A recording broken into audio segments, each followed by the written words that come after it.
Davam elixsiyelerimizden devam hürmetlik vatandaş bugün çislağa 2021 yıl 7. ayının 25. günü haftaki yakşembe.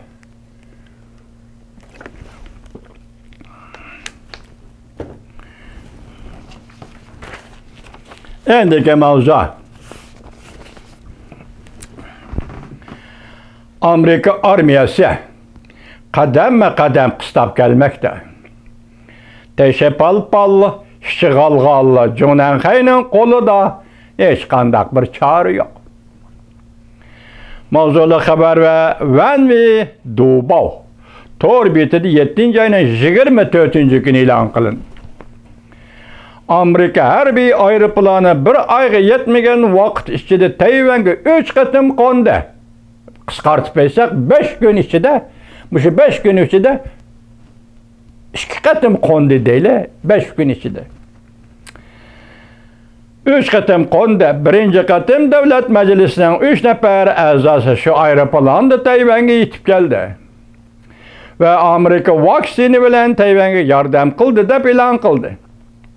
Kiyen 2 katım uçup gelgen aeroplan diplomatiya ve harbiy işler mehbi hüccetini elip geldi.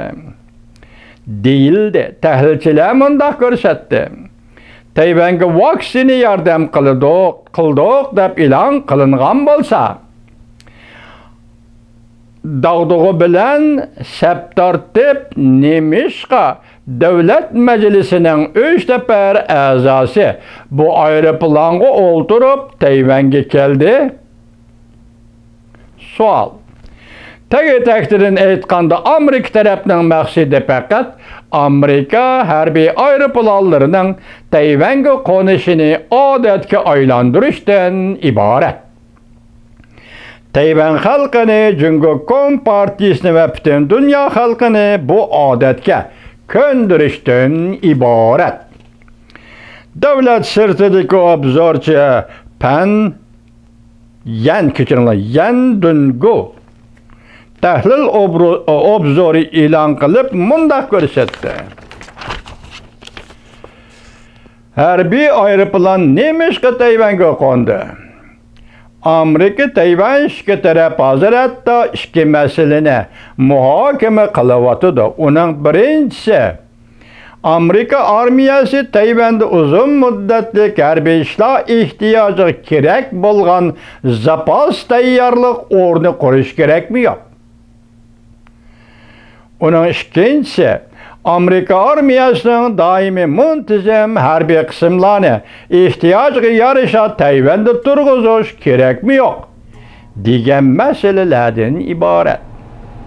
Dastlabki çağda hoşucen bildirilip Amerika armiyasının harbiy aeroplanı Tayvan'a kongan aman Cungo Tayvan uruş başlagan dakika bulup kalıdı diyen idi.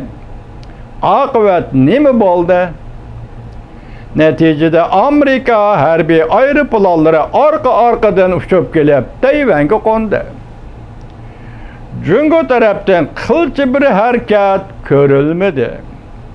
Hatta 5 moçellik partiya azalarımı çıdap turalmadı. Cungo Kompartiyasının eğizdili gap qilib, amaliy hareket qılalmaganligidan ümitsizlendi. Muşundaq münasibetlerde, diplomatik münasibetlerde qaysi devlet qandaq vaqtda teşebbüskar orunda turdu? Qaysi devlet qandaq ahval ostida teşebbüskarlıktan dajib passib algı tushib qoladi? Bunu tegi-tektini sürüştürseniz nima, vatandaşım? Bununla bir formülü yok.